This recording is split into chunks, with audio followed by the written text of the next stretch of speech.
اگه زانوهات اذیت خوش شده، صدا میده و حتی ورم کرده، این ویدیو رو تا آخر ببین. چون یه نسخه که خیلی رو از عمل نجات داده. این میوه عجیب اسمش هندوانه ابوجهله یا هنزل. توی طب سنتی بهش میگن قاتل ورم مفاصل.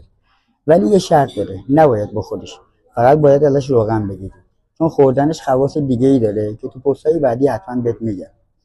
طرز تهیه‌اش خیلی ساده است. یه مش از این میوه رو با روغن زیتون میذاری تو شیشه.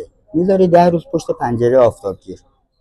بعد صافش میکنی و تموم. هر شب قبل از خواب چند قطره از این روغن رو بریز روی زانوت و آروم ماساژش بده. بعد با باند کشی نه خیلی سفت میبندیش و میخوابی. 7 شب این کار رو بکن، نتیجهش رو خودت میبینی.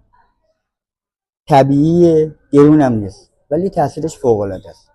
حتما ازش استفاده کن. این ویدیو رو هم بفرست برای کسایی که میدونی بهش نیاز دارن و برای دیدن آموزش‌های بیشترم حتما پیج منو فالو داشته باش.